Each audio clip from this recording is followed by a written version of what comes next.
దళపతి విజయ్ తమిళనాడు ముఖ్యమంత్రి కాబోతున్నారు.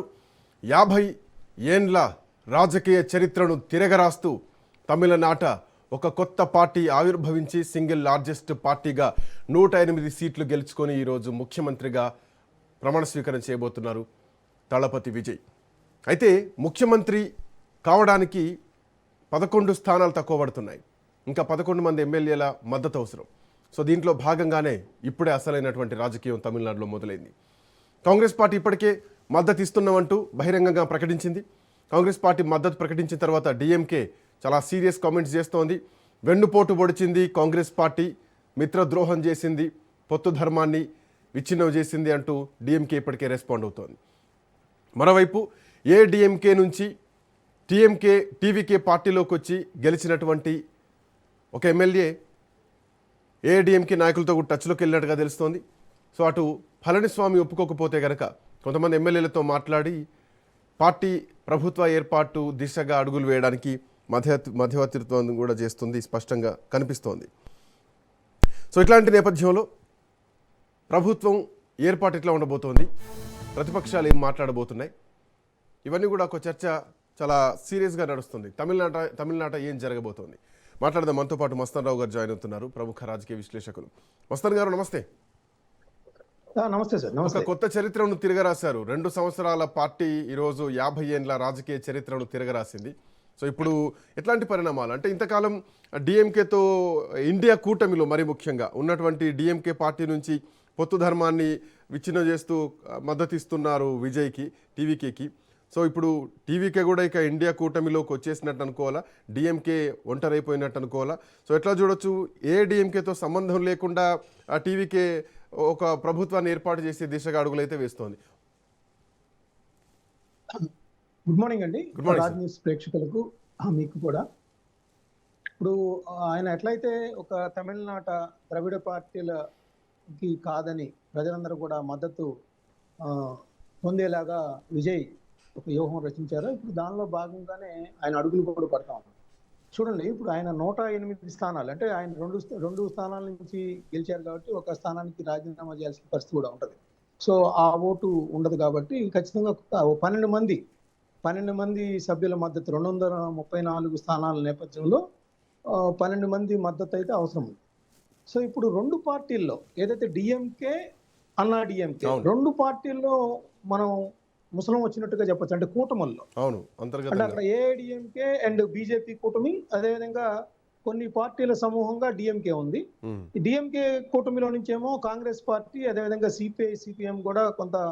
కాంగ్రెస్ పార్టీ బహిరంగంగా వాళ్ళ జాతీయ ప్రధాన కార్యదర్శి కేశీ వేణుగోపాల్ గారు ప్రకటించినట్టుగా విజయ్ వాళ్ళని మద్దతు కోరారని కూడా ఆయన చెప్పారు. అవును, విజయ్ తండ్రి కూడా మొన్న గెలిచిన టైంలో అదే అన్నారు, కాంగ్రెస్ మద్దతు అడుగుతామని చెప్పేసి.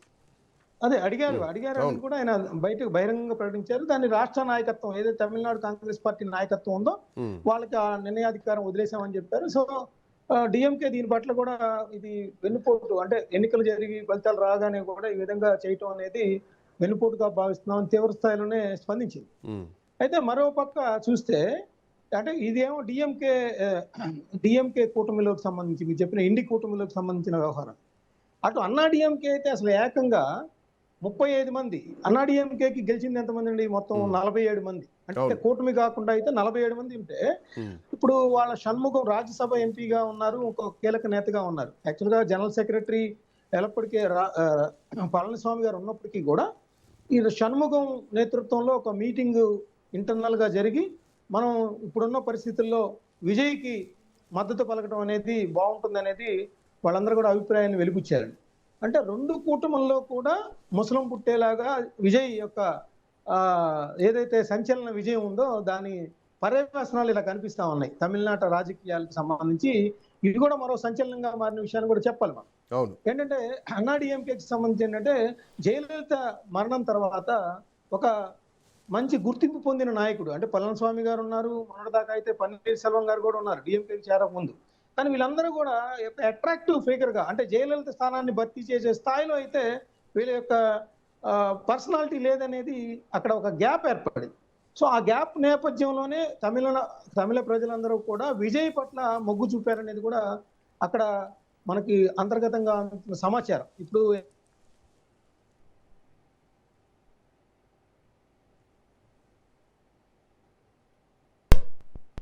చూసుకున్నారు కానీ వాళ్ళు రెండు పోటాపోటీగా డిఎంకే అన్నా డిఎంకే కూటమిల మధ్య పోటీ ఎంత నడుస్తుందనేది అటు మీడియా కావచ్చు, అందరూ జాతీయ స్థాయిలో కావచ్చు అన్నప్పటికీ కూడా విజయ్ మాత్రం తన విజయం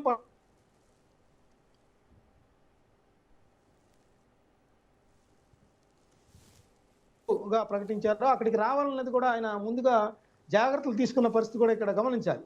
ఆయన చేసిన వాగ్దానాలు కావచ్చు, మేనిఫెస్టోలో మధ్యతరగతి యువత లేదైతే దిగువ స్థాయి పేదరిక అంచున ఉన్న ఎవరైతే ప్రజలు ఉన్నారో వాళ్ళందరికీ అట్రాక్ట్ చేసే విధంగా ఆయన మేనిఫెస్టో కూడా ప్రకటించడం జరిగింది. పైగా తమిళనాడు రాష్ట్ర ప్రయోజనాలే తనకు ముఖ్యం అనేది కూడా ఆయన ప్రకటించిన పరిస్థితి. బీజేపీ ఎంతగా వేధించినప్పటికీ కూడా, అంటే బీజేపీ నాయకులు అంగీకరించినప్పటికీ కూడా అక్కడ వాళ్ళ ఇంట్లో వ్యవహారాన్ని, అంటే త్రిషాతో సాన్నిహిత్యంగా ఉన్న వ్యవహారాన్ని బయటపెట్టింది కూడా బీజేపీకి చెందిన రాష్ట్ర స్థాయి తమిళనాడు రాష్ట్ర స్థాయి అగ్రనేతగా మనం ఇక్కడ చెప్పాలి.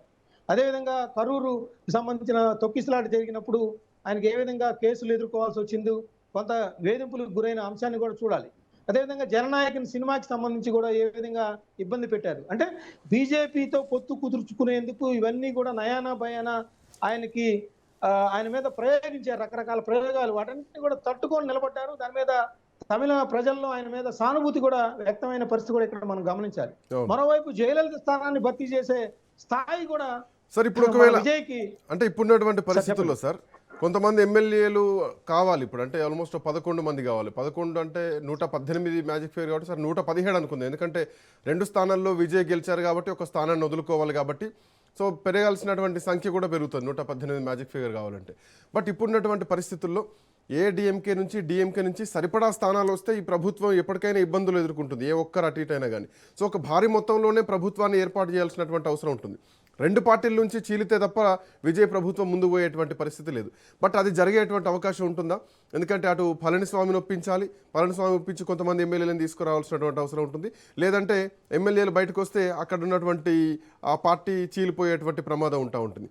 మోరోవర్ అదే పార్టీకి చెందినటువంటి లీడర్, ఏఐడిఎంకేకి చెందినటువంటి నేతనే ప్రస్తుతానికి టీవీకేలో ఉండి ఆయన గెలిచారు. సో టీవీకేలో సంగోటే శ్రీనివాసన్, సో ఆయన గతంలో ఏఐడిఎంకేలో ఉండే, ఆయనకు కూడా ఒక వర్గం ఉంది. సో దరిదాపు ఒక 10-15 మంది ఎమ్మెల్యేలను కదిలించేటువంటి శక్తి కూడా ఉంది. సో ఇట్లాంటి భారీ రాజకీయ కుదుపునేమన్నా మనం చూడొచ్చా? అంటే ఇక అక్కడ ఆయా పార్టీల్లో ముస్లిం పుట్టి లేదంటే విజయ్కి మద్దతు ఇవ్వాలనే ఒక అభిప్రాయానికి వచ్చినప్పటికీ కూడా విజయ్ అడుగులు ఎలా ఉండాలంటే, ఇప్పుడు వేరే పార్టీల్ని నేను అనైతికంగా చీల్చాను, లేకపోతే అక్కడి నుంచి మేము ఫోర్స్డ్గా తీసుకొచ్చాము అనేది ప్రజల్లో ఆ అభిప్రాయం వెళ్ళకూడదు అనేది కూడా విజయ్ జాగ్రత్త తీసుకున్నారు. అందుకని ఆయన మొదట కాంగ్రెస్ పార్టీ జాతీయ స్థాయిలో అంతకు ముందు కూడా కాంగ్రెస్ పార్టీ సానుకూల స్పందన ఉంది కాబట్టి కాంగ్రెస్ పార్టీని ధైర్యంగా అడగలిగారు. అదేవిధంగా సిపిఎం మనకి భారతదేశంలో మొత్తంగా చూస్తే అటు వెస్ట్ బెంగాల్ కానీ, త్రిపుర కానీ, కేరళ కానీ ఇట్లాంటి రాష్ట్రాల్లో కూడా అధికారం మొత్తం కోల్పోయిన పరిస్థితిలో ఉంది. సో అటు సిపిఐ కూడా విజయ్ వైపు మొగ్గు చూపుతున్నారు. అంటే ఏదో ఒక రాష్ట్రంలో అధికారంలో భాగస్వామ్యం కావాలనే ఉద్దేశం కూడా వాళ్ళకు ఉన్నట్టుంది. అందుకనే విజయ్కి మద్దతు ఇస్తే బాగుంటుందనే అభిప్రాయం ఆయా కమ్యూనిస్ట్ పార్టీ నాయకత్వాల్లో కూడా వ్యక్తమవుతుంది. సో వాటిని విజయ్ తీసుకుంటారు. కానీ ఈ విధంగా అన్నా డిఎంకేలో నుంచో చీల్చి ఆ మద్దతు కూడగట్టడం ద్వారా ప్రజల్లో కొంత వ్యతిరేకత వ్యక్తమయ్యే అవకాశం ఉంది. కాబట్టి వాళ్ళంతటా వాళ్ళు స్వచ్ఛందంగా మద్దతు ఇచ్చే తప్పితే, ఎందుకంటే మనం గతంలో చూసాం ఇట్లా ఈ విధంగా గోడలు దూకి వచ్చిన రాజకీయ నాయకులు తర్వాత కాలంలో కూడా వెన్నుపోటుకు వచ్చే అవకాశాలు ఉంటాయి. సో అందుకనే కొత్త తరహా రాజకీయం అంటే ఇప్పుడు విజయ్ చెప్తున్న దాని ప్రకారం తాను మోస రాజకీయాల్లోకి వెళ్ళను, ఏదైతే నైతిక విలువలతో కూడిన రాజకీయాలే చేస్తాను, జాతీయ స్థాయిలో తమిళనాడు రాష్ట్ర ప్రయోజనాలే పరమావధిగా వెళ్తాననేది ఆయన ముందు నుంచి చెప్తున్న మాట. కాబట్టి ఖచ్చితంగా ఈ ఏఐడిఎంకే నుంచి చీలి ఒక వర్గం వచ్చి వాళ్ళు స్వచ్ఛందంగా, అంటే 2/3 మెజారిటీ, ఇప్పుడు ఎట్లయితే మనకి పంజాబ్ లో ఆప్ రాజ్యసభ సభ్యులు 2/3 మంది చీలిపోయి అక్కడ గుర్తింపు పొందారు, ఆ విధంగా వస్తే ఆయన ఆలోచిస్తారేమో తప్పితే అయితే ప్రజలు మాత్రం ఆయనకి ఈ విధమైన రాజకీయాలను ప్రోత్సహించరు అనేది కూడా ఉంది. ఎందుకంటే ఎటు చూసినా డిఎంకేకే నష్టం కనిపిస్తోంది. ఏడిఎంకే నుంచి వస్తే పెద్దగా భారీ నష్టం ఏం లేదు. మోర్ ఓవర్ ఏడిఎంకేతో వెళ్తేనే విజయ్కి కొంత లాభం సురక్షితం అన్నటువంటి వాదన ఒకవైపు వినిపిస్తోంది. బట్ ఇందాక మనం మాట్లాడుకున్నట్టు సిపిఐ కానీ అక్కడ వీసీకే పార్టీ కానీ సిపిఎంలో కూడా చెరొక 2 సీట్లు వచ్చినాయి. ఈవెన్ డిఎండిఏకు కూడా ఒక సీట్ రావడం జరిగింది. అయితే వీళ్ళందరి మద్దతు కోరినా కానీ వీళ్ళంతా కూడా డిఎంకేకు మిత్రపక్షాలుగానే ఉన్నారు కదా. సో డిఎంకేను కాదని వీళ్ళు మద్దతు ఇచ్చేటువంటి అవకాశం ఉంటుందా అన్నది ఇక్కడ ఇంకొక ప్రశ్న కనిపిస్తోంది. అంటే దీనిలో అతిపెద్ద పక్షమైన కాంగ్రెస్ పార్టీనే ముందుకు వచ్చింది కదండి. రైట్. కాంగ్రెస్ పార్టీ ముందుకు వచ్చినప్పుడు సిపిఐ సిపిఎం కూడా అలా రావడంలో పెద్ద ఆశ్చర్యం ఏం లేదు. మీరు చెప్పిన వీసీకేకి 2 స్థానాలు ఉన్నాయి, సిపిఐకి 2 స్థానాలు, సిపిఎంకి 2 స్థానాలు, అదేవిధంగా డిఎండికేకి 1 స్థానం. వీళ్ళందరూ కలిపితే 7 స్థానాలు ప్లస్ ఒక 5 వచ్చేసి కాంగ్రెస్ పార్టీ, మొత్తం 12 స్థానాలు. కరెక్ట్ గా ఏదైతే మ్యాజిక్ ఫిగర్ దాటి వచ్చిందో 118 స్థానాలు అనేది ఖచ్చితంగా సరిపోతుంది. సో ఇప్పుడు ఏఐడిఎంకే ఇక్కడ ఒకటి చెప్తానండి నేను. ఇప్పుడు ముసలం పుట్టడమే కాదు, ఏఐడిఎంకేలో ఆల్రెడీ పన్నీర్ సెల్వం లాంటి వాళ్ళు వెళ్ళిపోయారు, శశికళ లాంటి వాళ్ళు వేరే పార్టీ పెట్టారు. ఇక పళనిస్వామి నేతృత్వంలోనే ఏఐడిఎంకే, ఎందుకంటే జయలలిత తదనంతరం కూడా ఏఐడిఎంకే ఒక చుక్కాని లేని నావలాగా వెళ్తూ ఉంది. సో ఇప్పుడు ప్రత్యామ్నాయం డిఎంకేకి ప్రధానమైన ప్రత్యామ్నాయం రాబోయే కాలంలో విజయ్గా మాత్రమే మిగులుతారు. సో ఏఐడిఎంకే అనేది అంతర్ధానం అయ్యే అవకాశం కూడా ఉంది. ఇప్పుడు 35 మంది విజయ్కి మద్దతు పలుకుదామంటే రేపొద్దున వాళ్ళందరూ కూడా మంత్రి పదవులు ఇస్తారంటేనో లేదంటే ఇంకేదన్నా ప్రభుత్వంలో భాగస్వామ్యం చేస్తానంటేనో ఖచ్చితంగా విజయ్ కూడా వెళ్ళే అవకాశాలు సో ఉన్నాయి. ఇప్పటికే కొంత సమాచారం వస్తుంది, 2 నుంచి 3 మంత్రి పదవులు కాంగ్రెస్ పార్టీకి ఆఫర్ చేసేటువంటి అవకాశం ఉంది. సో ఆ లెక్కన కాంగ్రెస్ పార్టీతో పొత్తు కూరుతుంది అన్నటువంటి సంకేతాలు కూడా కొన్ని కనిపిస్తున్నాయి. కాంగ్రెస్ పార్టీ 2 నుంచి 3 మంత్రి పదవులే కాకుండా ఇంకా అధికారంలో కొన్ని భాగస్వామ్యానికి సంబంధించి కూడా పదవులు అడుగుతున్నట్టు కూడా సమాచారం ఉంది. ఖచ్చితంగా ఏంటంటే విజయ్కి అది కీలకమైన అంశము. రెండోది ఏంటంటే ఆయన అనైతిక రాజకీయాలకు పాల్పడరు అనేది ఏదన్నా ఉంటే ముఖాముఖి చర్చల ద్వారా బహిరంగంగానే ప్రజలు ఆమోదంతోనే వాళ్ళు ముందుకు వెళ్తారనేది ఉంది. కాబట్టి ఖచ్చితంగా అన్నాడీఎంకే మద్దతు తీసుకోవడం కంటే కూడా కాంగ్రెస్ కానీ సిపిఐ కానీ సిపిఎంల మద్దతు తీసుకోవడం ద్వారా వాళ్ళ అనుభవాలు కూడా ఈయనకి ఉపయోగపడతాయి. రేపొద్దున వెన్నుపోటు రాజకీయాలు కూడా అన్నాడీఎంకే లాంటి నుంచినో డిఎంకే లాంటి నుంచి వస్తే ఖచ్చితంగా ఆయా వర్గాలకు చెందిన నేతలు, ఆయా పార్టీలకు చెందిన నేతలు డామినేట్ చేసే అవకాశాలు ఉంటాయి. లేదా రాజకీయ ఎత్తుగడలు అనేది కుట్రలు కుయుక్తులతో సాగుతూ ఉంటాయి. ఆయన పార్టీ పెట్టిన 2 సంవత్సరాల్లోనే అధికారంలోకి వచ్చినప్పుడు సో వీటన్నిటిని ఎదుర్కోవాలంటే కాంగ్రెస్ లాంటి పక్షం కూడా బాగుంటది అనేది ఆయన అభిప్రాయంగా నాకైతే కనిపిస్తా ఉంది.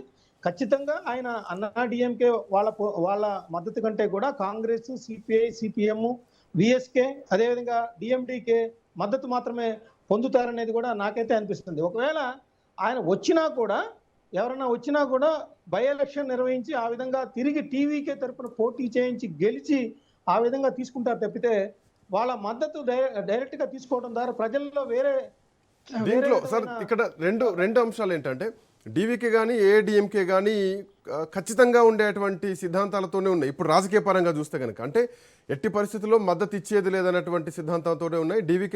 డిఎంకే నుంచి ఎమ్మెల్యేలు పోయేటువంటి అవకాశం అయితే లేదు. ఏఐడిఎంకే నుంచి ఎంతవరకు కదులుతారన్నది ఇక్కడ కనిపిస్తోంది. కాంగ్రెస్ ఇందాక మనం మాట్లాడుకున్న మిత్రపక్షాల విషయం అట్లా ఉంటే కనుక ఏమైనా లీస్ట్ కేసెస్లో అంటే ఏదైనా జరగవచ్చు సార్ రాజకీయాల్లో. బల పరీక్షకు పోయినా పెద్ద ఆశ్చర్యపోవాల్సినటువంటి అవసరం ఏం లేదు. సో ఆ సమయంలో ఎమ్మెల్యేలు ఒక 30 మంది యాబ్సెంట్ అయినా కానీ ఉన్న సభ్యులతో కూడా విజయ్ ప్రభుత్వాన్ని ఏర్పాటు చేసేటువంటి అవకాశం లేకపోలేదు. అట్లాంటి పరిణామాలు ఏమైనా ఎదుర్కోవచ్చా? ఆ లెక్కను చూస్తే మహా అయితే ఒక 30 మంది యాబ్సెంట్ అయినా కానీ 103 మందితోటి ప్రభుత్వాన్ని ఏర్పాటు చేయొచ్చు. ఈ లెక్కను చూసుకుంటే విజయ్కి సంఖ్యాబలం ఉందనుకోవచ్చా? ఎట్లా చూడాలి?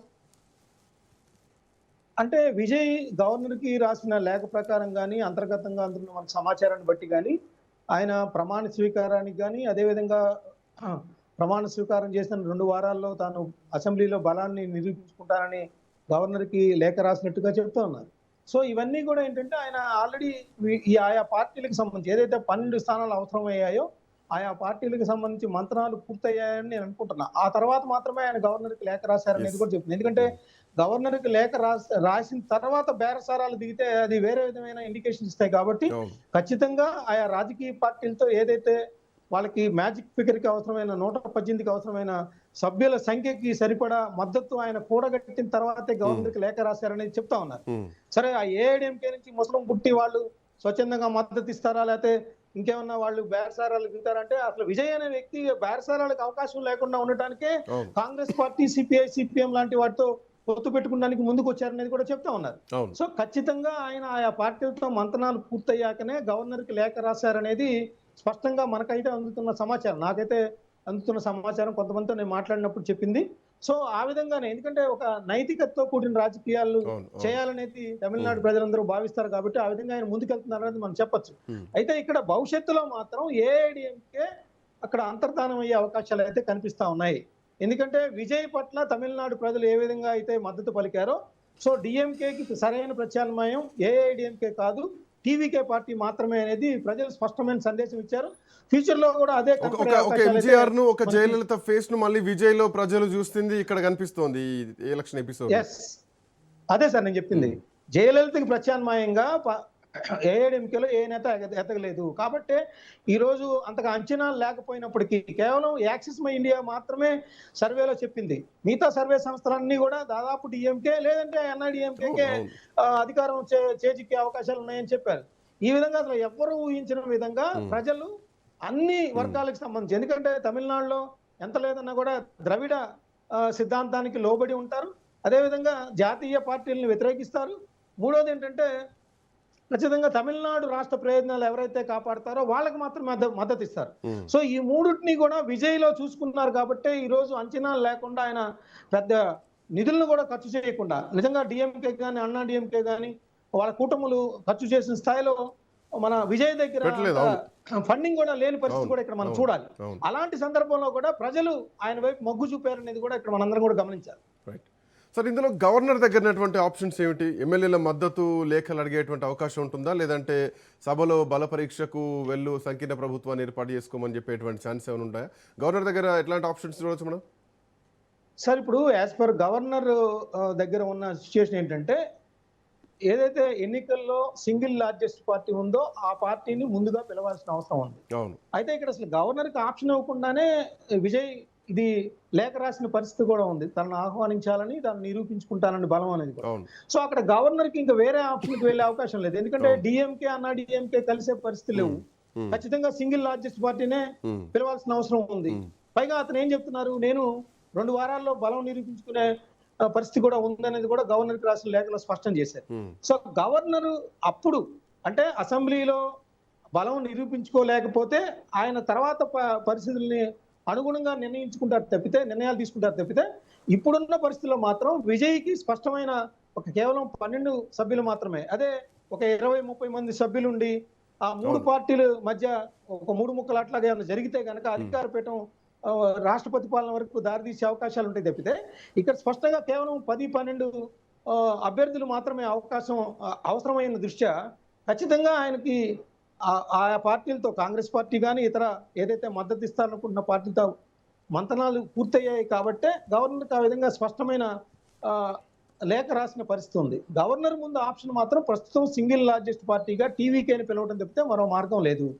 వాళ్ళు గనక అసెంబ్లీలో బలం నిరూపించుకోలేకపోతే ఆయన ప్రత్యామ్నాయం రాజ్యాంగం ఏదైతే సూచించిందో అయితే రాష్ట్రపతి పాలన విధించడమా టెంపరీగా, లేదంటే వేరే పార్టీలకి అవకాశం ఉండటం అనేది చూడాలి. ఎందుకంటే అటు అన్నా డిఎంకే కానీ డిఎంకే కూటమి కానీ అధికారం చేపట్టడానికి పెద్దగా ఆసక్తి లేదు. ఆల్రెడీ స్టాలిన్ కూడా పరాజయం పొందిన పరిస్థితి.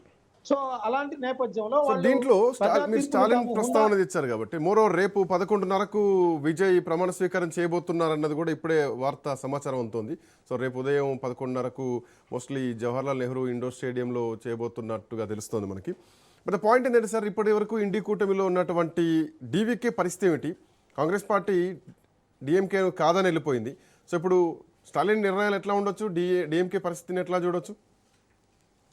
అంటే అక్కడ ఖచ్చితంగా ఇండి కూటమికి బీటలు వారిన పరిస్థితి తమిళనాడు వరకు చూస్తే. ఎందుకంటే ఇండి కూటమిలో జాతీయ స్థాయిలో 2 ప్రధానమైన వ్యక్తులు, ఒకళ్ళు మమతా బెనర్జీ, 2 స్టాలిన్. వీళ్ళిద్దరూ కూడా పరాజయం పొందారు, అసలు ఎమ్మెల్యేలుగా కూడా గెలవలేకపోయారు. అది ఒక విపరీతమైన పరిణామం చెప్పాలంటే.